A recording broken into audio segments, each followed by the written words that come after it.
Mark Carter had owned his farm for over a decade. It wasn't just land to him. It was his life's work, a piece of soil he had nurtured, cultivated, and protected through harsh winters and blistering summers. Every tree on his property had been planted by his own hands, every wooden fence post hammered into the earth with the sweat of his labor. He had spent years turning this once barren land into something worth living on, a place where the horses had space to run, where the crops swayed gently in the summer breeze, where life followed the rhythm of nature, not the chaos of city bureaucracy. It was late afternoon when he noticed the car.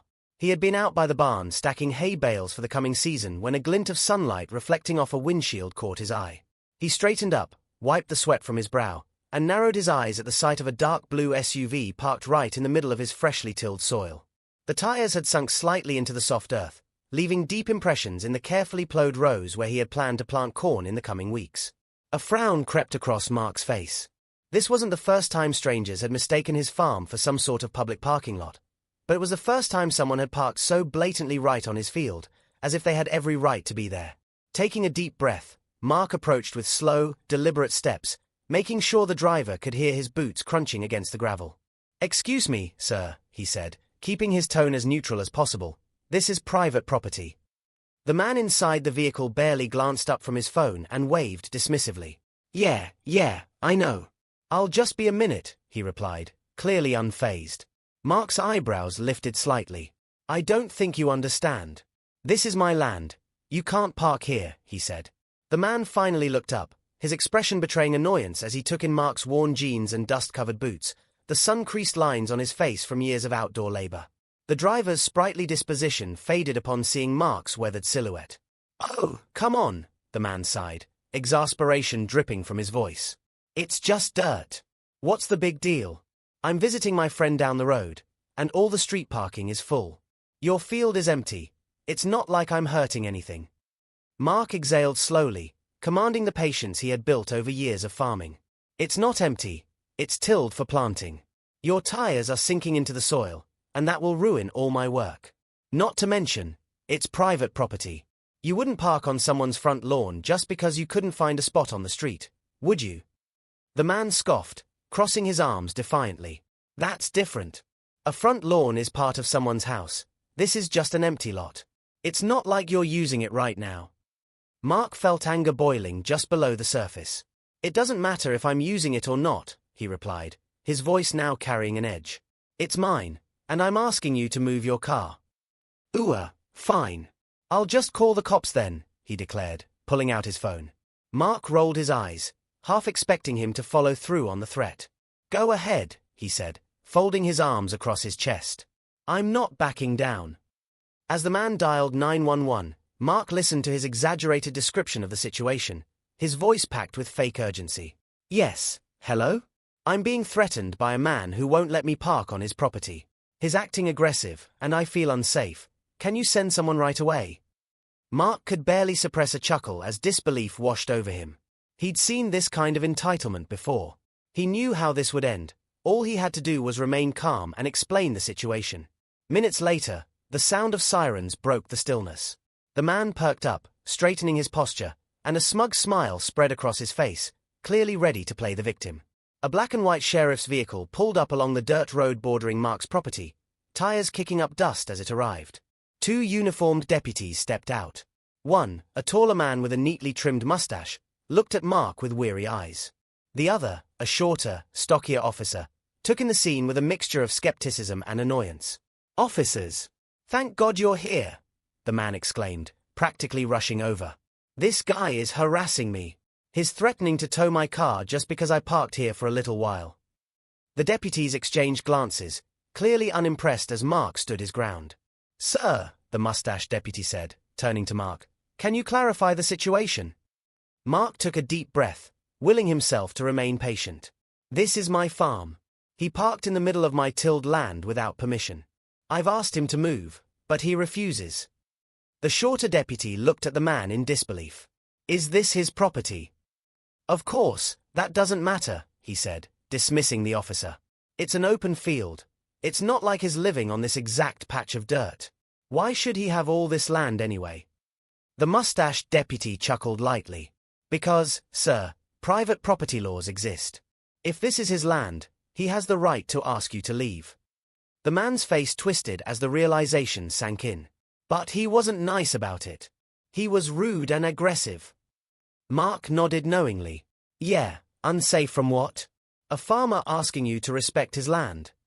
As the deputies schooled him on the law, Mark couldn't help but feel a glimmer of satisfaction. The tides were turning in his favor, but the confrontation felt far from over as he noticed the embers of irritation intensifying in the man's eyes. Little did Mark know, the real intrusion on his life had just begun.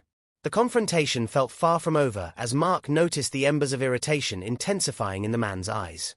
After the brief exchange between the deputies and the man in the blue SUV, Mark could sense that this wasn't just a matter of a parking dispute. The man took a deep breath, squaring his shoulders as if preparing for a last-ditch attempt at confrontation. What? You think you can just stand there, flexing your authority over me? The man spat, a mix of frustration and indignation flaring in his tone. Mark crossed his arms, his expression steady. No one's flexing anything. It's just common decency to respect private property. If you don't want drama, then this could have been solved by simply moving your car, he replied, keeping his voice calm. Suddenly, the man's eyes flickered over to the deputies, as if searching for sympathy or support. You're telling me that this backwoods farmer can dictate where I park? Is that what you're backing up? He rounded on the deputies, his voice rising with dramatic flair. The mustached deputy sighed, clearly exhausted by the theatrics. Sir, this isn't the time to make a scene. You need to move your vehicle or we will have to issue a citation for trespassing. As the tension hung in the air, the man's bravado deflated slightly, but he wasn't done yet. You think I'm going to just take this lying down? He snapped. You're going to regret this, old man. Mark held the man's gaze without flinching, undeterred by the threats. Go ahead. I've faced worse than hot air from an angry city dweller. Just know that I'll fight for what's mine. At that moment, the man finally relented, muttering angrily under his breath as he climbed back into his SUV, slamming the door so hard that it vibrated against the frame. With tires spinning and kicking up dirt, he pulled away, leaving behind a plume of dust that hung in the air like an unspoken warning. Once the blue SUV had disappeared down the driveway, the deputies relaxed slightly. The taller one turned to Mark, a hint of a smile creeping onto his face. You handled that well, sir. Don't let people like him push you around. Stick to your guns. Mark nodded, grateful for the deputy's support. Thanks for showing up so quickly. It's becoming a real issue with folks treating my farm like it's open to anyone. We're out here to help. Just call if anything else seems off, the shorter deputy said, adjusting his cap as he climbed back into the squad car. Stay safe, Mr. Carter. With the sun dipping low on the horizon, Mark felt a wave of relief wash over him. But in the back of his mind lingered the shadow of the man's threat. The encounter felt like more than just a parking dispute. It was a warning of potential trouble to come. As the evening turned to night, he returned to his barn, ready for the familiar tasks awaiting him, feeding the horses, organizing tools, checking the fences that lined his property. But something gnawed at him, a sense of unease. Days passed quietly, the only interruptions being the usual farm chores and the odd visit from a neighbor or two. But amid the calm, Mark remained vigilant. He scanned the horizon for any sign of the blue SUV, acutely aware of every sound that broke the serene silence of his land. One afternoon, as he was mending a fence line at the far end of the property, he spotted a shadow moving along the edge of his fields. Curious, he wiped the sweat from his brow and squinted against the glaring sun. It was the man again, this time with a camera, snapping pictures of the crops, the land, and even the barn. Mark's blood boiled. He recognized the invasion for what it was. This man wasn't just some reckless driver, he was someone intent on claiming what wasn't his. Mark marched toward the man, determined to confront him once and for all. Hey! Get away from there, he shouted, his voice carrying across the open fields. The man turned, surprise flashing across his face before it morphed into a sly grin. Well, look who it is. The farmer who thinks he owns the world, he said, lowering the camera and crossing his arms. This is my land. You have no business being here, Mark growled, fists clenched at his sides. The man raised an eyebrow, feigning innocence. Really, Mark? Is it illegal to take pictures? I might just show a few of these to some people. Might stir some interest. Mark's heart raced. I don't care what you do. You need to leave. Oh, I will, don't worry, the man said, his voice dripping with arrogance. Just remember, Mark, change is coming. You can either get ahead of it or get trampled by it.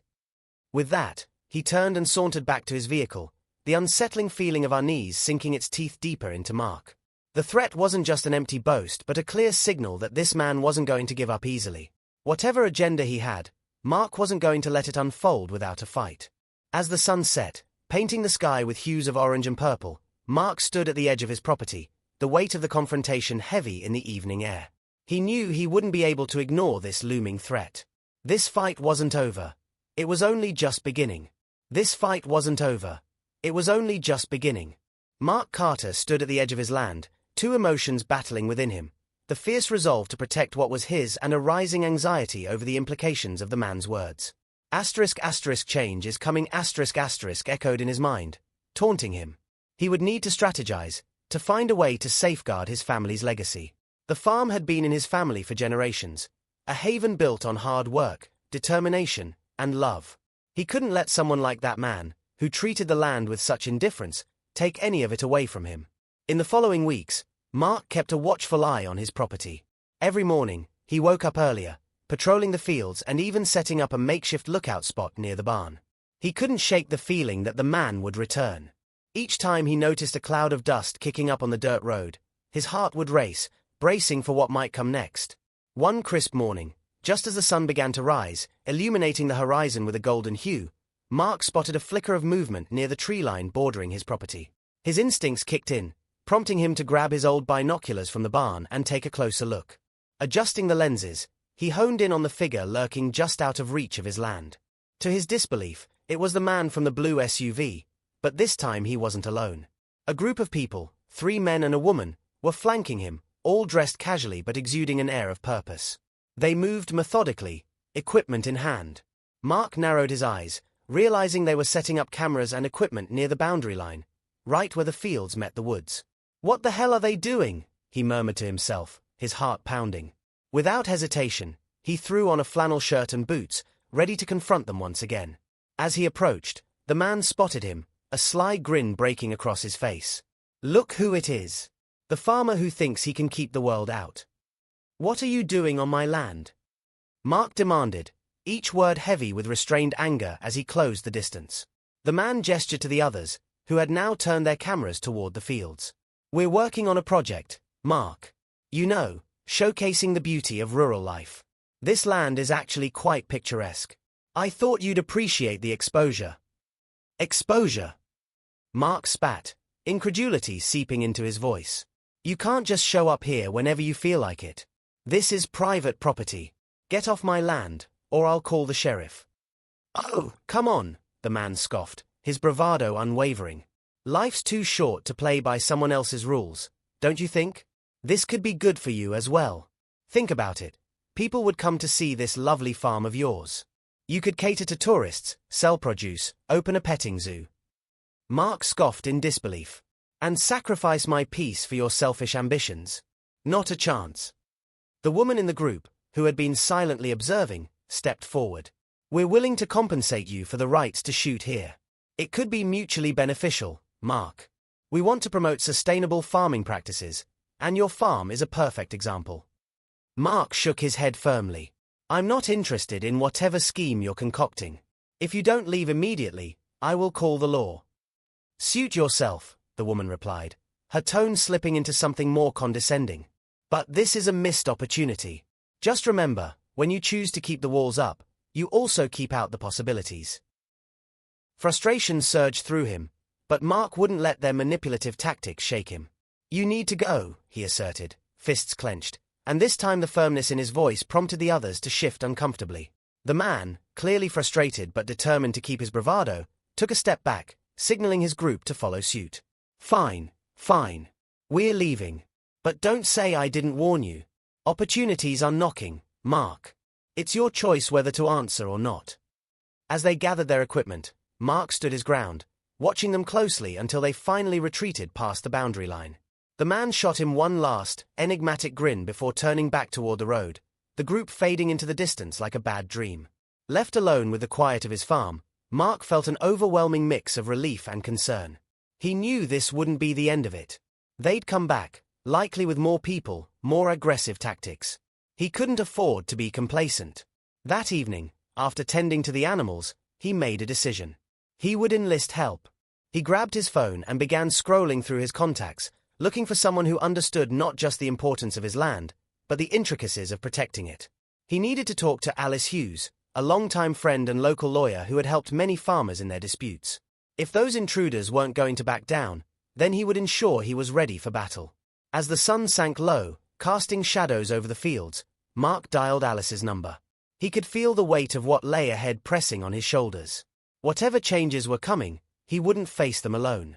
It was time to stand firm and fight for everything he held dear. It was time to stand firm and fight for everything he held dear. The call to Alice Hughes rang through the quiet of the evening, each ring echoing the urgency that coursed through him. When she finally answered, her warm voice was a welcome reprieve from the tension that had settled over him. "Mark, it's good to hear from you. What's going on?" she asked, her tone immediately shifting to one of concern. "Alice, I need your help," he said, urgency lacing his voice. "There's been some trouble with a group who's been taking an interest in my farm. They're trying to push their way in, and I don't think they're going to stop. I need to protect my property and my rights." Alice paused, absorbing his words. "What kind of trouble are we talking about? Has someone threatened you?" "Not outright, but the way they were talking, they want to use my land for some project. They can't just treat it like it's theirs. I don't know what they plan to do, but I feel like it's more than just a simple ask," Mark replied, his frustration seeping through. "I need to know my legal options." "All right, let's set up a time to meet. Bring any documentation or evidence you have, anything that'll help build your case.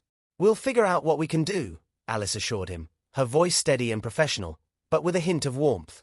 After hanging up, Mark felt a flicker of hope surge within him. He'd faced challenges before, but now he had a plan, and he wouldn't be facing this one alone. He spent the following days organizing his thoughts, gathering notes on everything that had happened and any documents that might be relevant. He even jotted down the license plate number of the blue SUV, just in case it meant something. When the day arrived for their meeting, the air was thick with tension. As he pulled into the small parking lot of the cafe, he caught sight of Alice waiting at a table, her brow furrowed in thought. He could see the determination on her face, and it gave him a surge of confidence. "Thanks for seeing me on such short notice," Mark said as he took a seat across from her. "Of course. What kind of evidence do you have?" Alice asked, leaning forward, her pen ready to jot down notes. Mark laid out everything he had observed, the confrontations, the group that had appeared on his land, and the details he could recall about their tactics. "They are relentless. I know they're going to try again, especially if they think they can intimidate me into backing down," he explained. Alice listened intently, nodding along as he spoke. "Do you think you can recognize them if they return? We can file a formal complaint if we can identify them," she suggested. "Absolutely. I'm keeping a close watch," Mark affirmed, feeling emboldened by her unwavering support. After discussing strategies and the potential legal avenues they could pursue, the conversation naturally transitioned toward building a stronger community front. "Mark, you're not the only farmer facing pressures from urban intrusions. There's a meeting on this at the community center next week. We should get as many people as we can to rally together," she proposed. "The more voices we have, the stronger we'll be." Her enthusiasm was infectious, and Mark could feel the fire in his belly reignite. "You're right," he said, his mind racing with possibilities. "We need to stand together. If they think they can just roll in and take what they want, they've got another thing coming." In the days that followed, Mark became more than just a protector of his land. He became a leader within the farming community. He reached out to neighboring farmers, inviting them to the upcoming meeting. His anger transformed into resolve, and each conversation turned into a rallying point. With Alice by his side, they organized a plan to confront the growing encroachments on their rural way of life. When the day of the community meeting arrived, the room was packed with familiar faces, all united by their shared struggles. As they shared stories, Mark felt a collective strength fill the air. The farmers spoke not just of their properties, but of their dreams, their heritage, and what these lands had always meant to them. "We are the stewards of this land," Mark declared, his heart racing as he stood before the gathering, the weight of their collective hopes resting in his hands. "We cannot let these interlopers undermine our right to work the land, to nurture it, and to pass it down to our children. Together, we are stronger, and we will fight for our livelihoods." The room erupted in applause, voices raised in agreement, and Mark felt an overwhelming sense of purpose envelop him. As the meeting continued, Strategies were discussed, plans were formed, and a spirit of camaraderie filled the space. They weren't just farmers, they were guardians of their legacy. Weeks turned into months, and with each passing day, Mark and his community grew more adept at navigating the challenges thrown their way. Armed with legal guidance and united in spirit, they stood ready against any newcomers seeking to exploit their way of life. They implemented practices together, sharing resources and knowledge, making their farms more than just land, but a part of a larger movement. Yet, even as these new bonds formed and their collective grassroots efforts took flight, an uneasy tension lingered in the background. The man in the blue SUV had yet to show his face again, but Mark couldn't dismiss the discomforting feeling that the storm was far from over. Finally, one afternoon as Mark was finishing repairs on a fence, he spotted that familiar flicker of movement through the trees. His heart raced as he recognized the blue SUV creeping along the dirt road, the same sneer returning to his face as the man emerged, flanked by two of his original companions. Mark knew they were prepared this time. He had allies, knowledge, and the spirit of the community behind him. As he stepped forward, he felt an electric surge of determination course through him. This time, he wouldn't be advocating for himself alone, but for all those who tended to the rich soil, who cultivated their lives with sweat and dreams. With a steady breath, Mark approached, ready to confront whatever challenges lay ahead. As he called out to the group, the wind rustled through the corn stalks, carrying the whispered promise of resilience and unity, and the firm belief that together they would face whatever came next.